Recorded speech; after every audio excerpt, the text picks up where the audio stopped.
It's a familiar, highly convenient scene for any modern parent.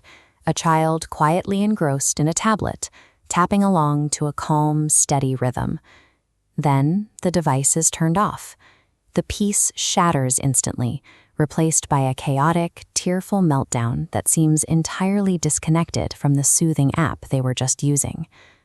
For decades, we have invested heavily in the idea that early computer access and high-quality educational apps equal holistic brain development. We assume that if the content is educational, the screen is doing its job. But developmental psychologists and neuroscientists are reaching a different consensus. They are finding that the medium a child uses to play matters exactly as much as the content of the game itself. Digital screens are meticulously engineered to be seamless. They remove resistance, adapt to the user's skill level, and minimize frustration. The problem is that a developing brain requires friction to grow. A well-designed app is highly efficient at teaching a child how to multiply or spell, but it takes the physical, socially demanding, and inherently unpredictable environment of a tabletop board game to build the executive functions, like impulse control and emotional regulation, that a child needs to actually apply those skills in the real world. When children sit around a physical board, they immediately activate the social brain network.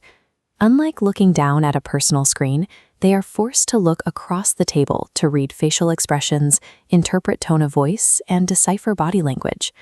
To measure this, a trial in the International Journal of Serious Games replaced standard curriculum with a 10-week board game program for fifth graders. Researchers found these students showed clear improvements in emotional intelligence and a quantifiable drop in peer rejection.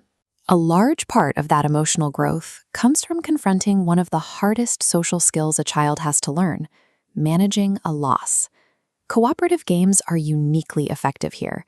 In titles like Max, players work as a single team against the game itself. When the team loses, children share the burden of that loss, practicing how to regulate their frustration together. Processing a bad dice roll, interpreting a sibling's frustration, or managing interpersonal conflict is a safe rehearsal for building resilience. Below the social interactions, the physical components of the game offer their own distinct benefits. This operates on a scientific principle known as embodied cognition, the understanding that our physical movements directly shape how we learn and encode memories. Pulling a wooden block from a precarious tower demands fine motor control, spatial awareness, and a physical tension that swiping glass simply cannot replicate. This physical engagement is layered into a strict turn-based structure, which forces the brain to continuously practice cognitive flexibility. Unlike the predictable loops of an educational app, tabletop games inject genuine uncertainty. In no-stress chess, random card draws dictate exactly which piece a player can move.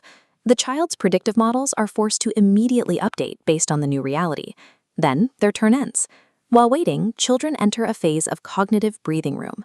They must practice delayed gratification, sit with impatience, and quietly rethink their strategy as the board changes around them. The tactile friction of handling cards and pieces, combined with the mental friction of adapting to sudden, unexpected changes, builds robust neural pathways that highly optimized digital media rarely engages. None of this evidence suggests that a tablet is inherently dangerous, or that digital learning tools should be completely discarded. The actual risk to a child is displacement. This chart shows what happens when digital consumption becomes the default habit. As the screen time bar grows to dominate a child's total play diet, the opportunities for physical, social, and emotional play are crowded out. The developing brain is starved of variety. Modern board games offer a reliable, accessible way to fix that imbalance. They operate as structured educational interventions wrapped in a layer of entertainment. Institutions are already utilizing this science.